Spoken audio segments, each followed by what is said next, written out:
Welcome to the Services Ops Podcast. In today's episode, it's part 2 of our conversation with Mark Sloan, longtime services leader and managing director at Asaph Advisors. In this segment, Mahesh and I talk with Mark about selling services as a product. It's a really interesting topic, and Mark has tremendous experience in this domain and has been doing it for a long time with different organizations. Now, let's dive into the episode. What I want to do now is shift gears a little bit, because Mark, you've got a really great perspective on selling services in product organizations. And so what we want to do is right now is tap into your knowledge, tap into your wisdom, and share with the audience sort of your approach and your principles. Sure. I tongue-in-cheekly say, people should be selling services as a product, right? Every product organization is now, working to sell their product as a service. But with services, we want to package it up, right? What frustrates a salesperson to no end is when the question is asked, well, how much is this going to cost, or how long is it going to take? And the answer is, it depends, right?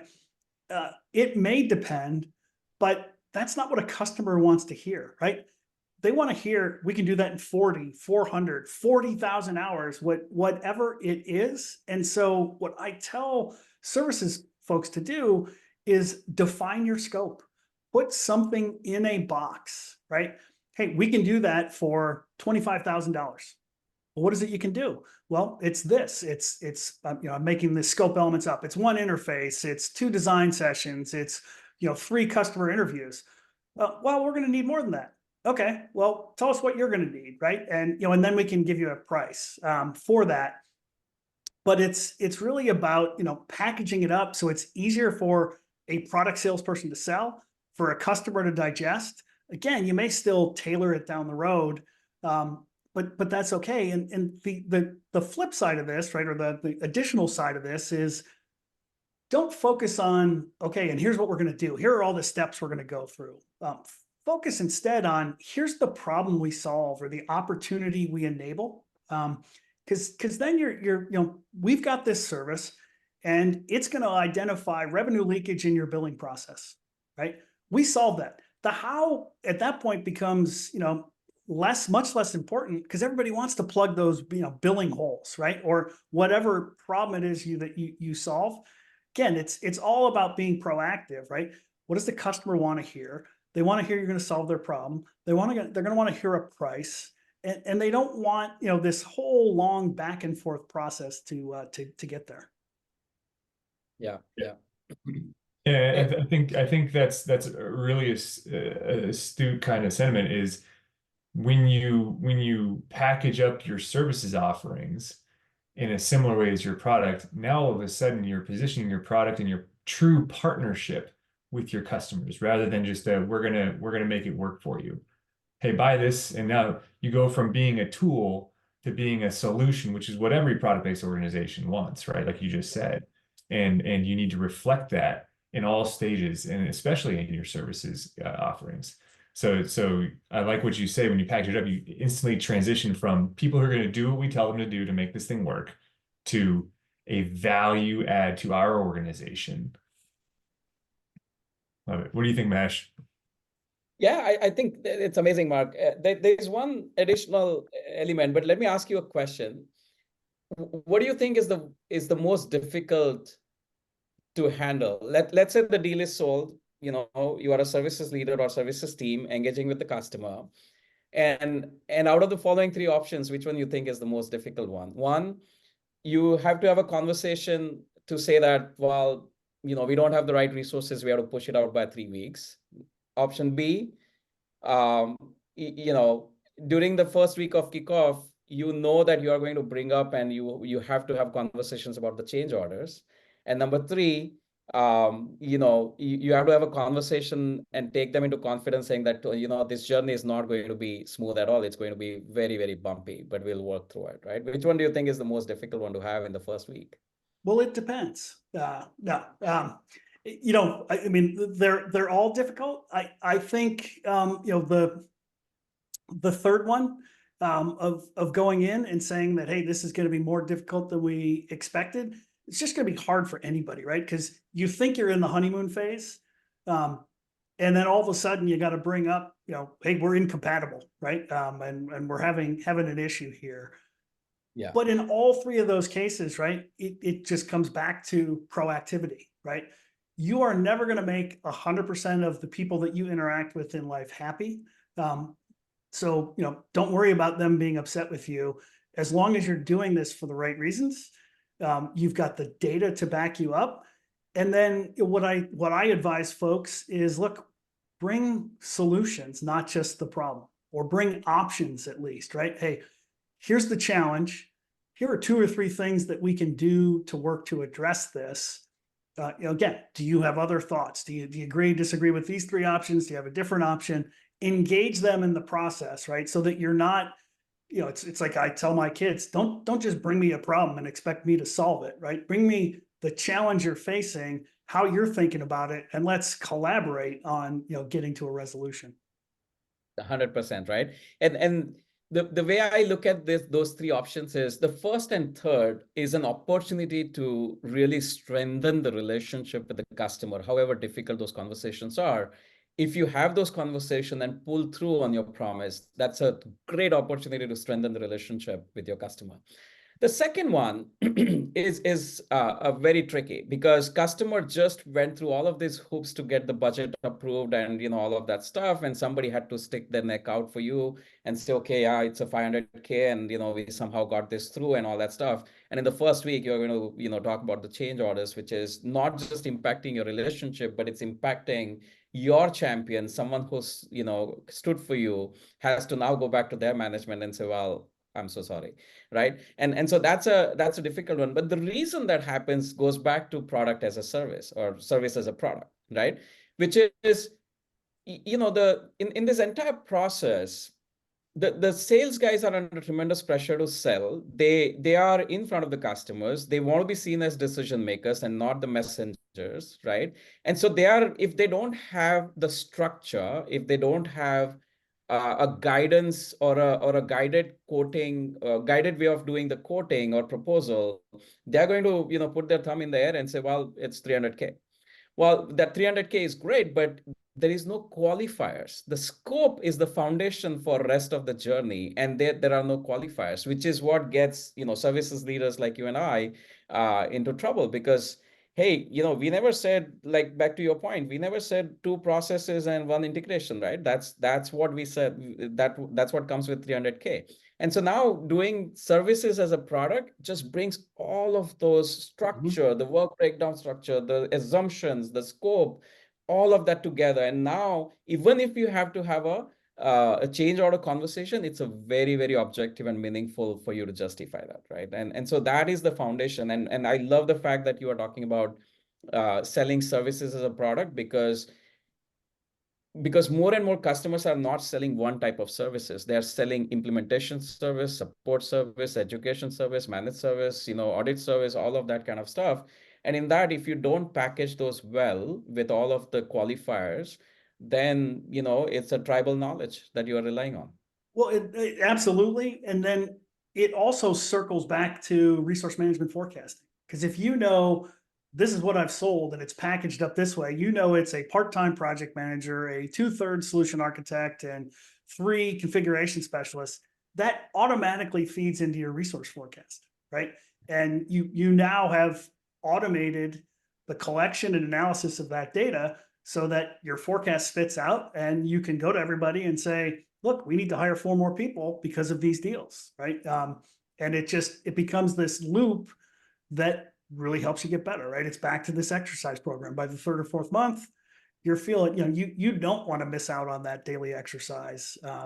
You want to be there, where in January, it was tough to get out of bed at 6:30 in the morning to get up and do it. Yeah, absolutely. 100%. Yeah, that's great. There seems to be a common theme here, Mark, in as a PS leader, your life is going to be a lot easier the further upstream you go, and the time you take going further upstream, fixing things at the source rather than just waiting for our leaky buckets, right? Yeah. Yeah, and it comes back to, and I alluded to this at the very beginning of the discussion, right? I go back to my big 6 days, right? There were client partners and there were managing partners, right? And client partners were really good at that day-to-day interaction with a particular client or group of clients.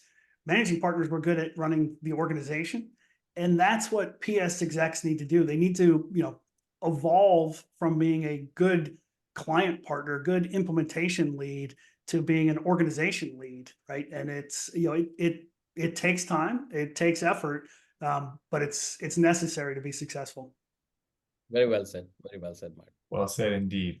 All right, so let's give our audience some takeaways here. Let's wrap up these great conversations so far. If you had to pick out one or two things that you want people to remember, we'll start with Mahesh. What would you say? Okay, so I would say probably use the 3 takeaways. So I'll stick to 3, but there are, I'm sure that between me and Mark, we can come up with probably 25, but I'll stick to 3. So I think we talked about a lot of different and interesting topics today in this episode, but my 3 key takeaways for the audience, if you are dependent on the tribal knowledge of your sales team to sell the deal, I think you are losing and leaving a lot of money on the table, right? We are talking about selling services as a product.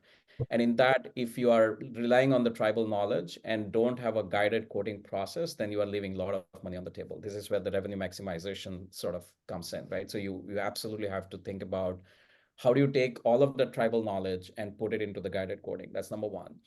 I think if you want to focus selling services as a product, you need a very consistent and accurate approach to your deal-making process, right? Because it can't be that, oh, I missed this, I missed that, all that kind of stuff. So not only the guided quoting for sales or whoever is facing the customers in the deal-making process, but you need to think about how do you elevate all of that and say, as a salesperson, as a delivery services, a salesperson, how can I elevate all of that and say, okay, can I go through a series of, answering a bunch of questions and let the system kind of take care of everything else that has to happen, including a large work breakdown structure and all that stuff, right? I think this is essential to selling services as a product.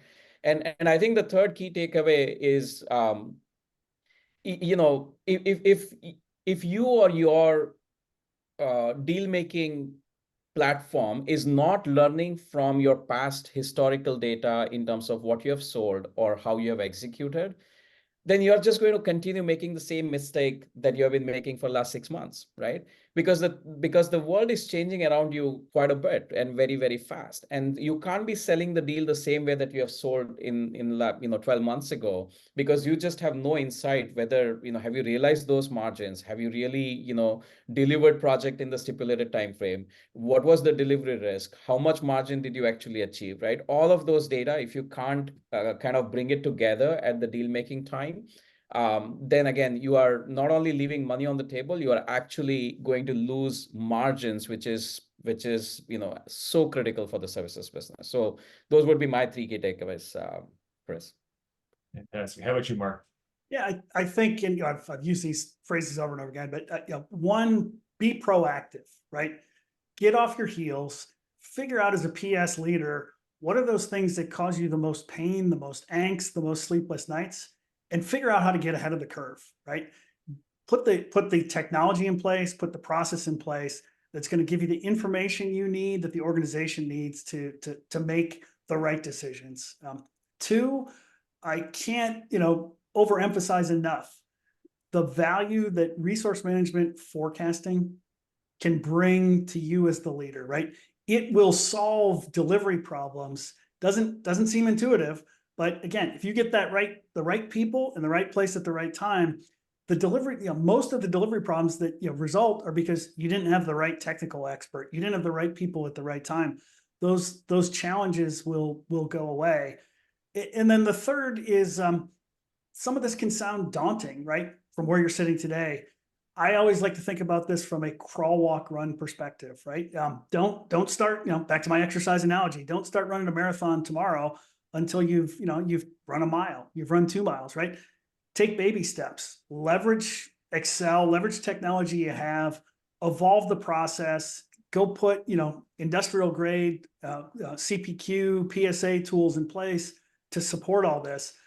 But don't wait. Well, we're going to get a PSA, we're going to get a CPQ tool in 18 months.